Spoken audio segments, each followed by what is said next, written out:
This is a manual transmission. It lets the driver smoothly control the car across different speeds and terrain.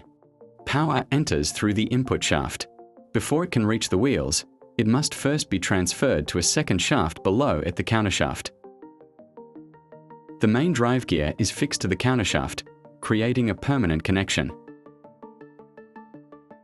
As the input gear meshes with it, the countershaft begins spinning with the engine. And this rotational force flows into the countershaft, bringing it to life.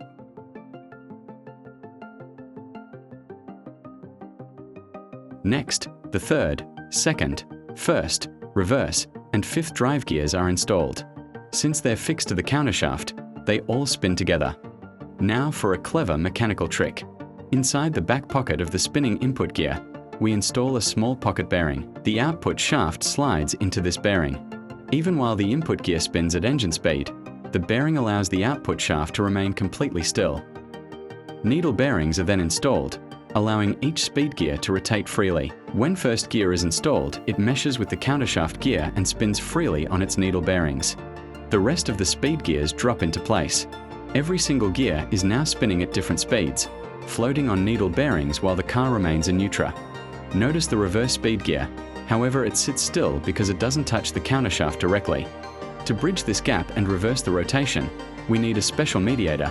Here, idler gear is installed. So how do we actually lock these spinning gears to the output shaft to move the car?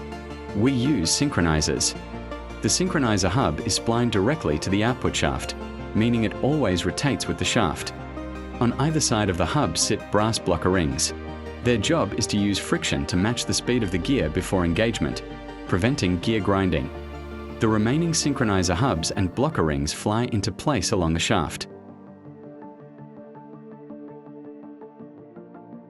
Over top of each hub, we install the outer synchronizer sleeve, the component responsible for locking everything together. Finally, the shift forks slot into the outer grooves of the sleeves, connecting the mechanical system directly to the driver's hand. Now, let's isolate first gear to see the exact physics of a gear shift in action. When you push the stick into first, the shift fork slides the sleeve. The brass blocker ring presses against first gear, using friction to rapidly match its speed with the output shaft. Once synchronized, the sleeve slides over the locking teeth, locking first gear directly to the shaft. Power floods to the wheels.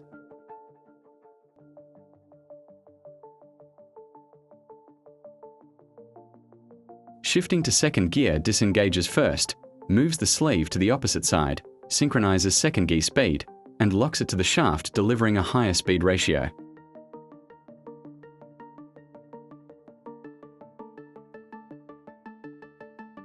Moving to third gear selects the next synchronizer hub assembly down the line, smoothly transferring torque through the third gear pair.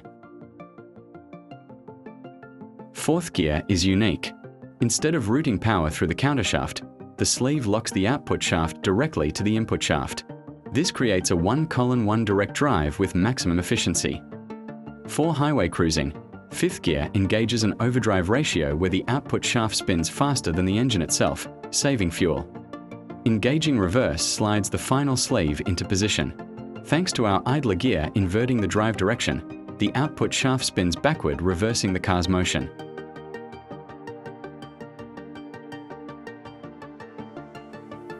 That's how a manual transmission turns engine power into smooth, controlled motion.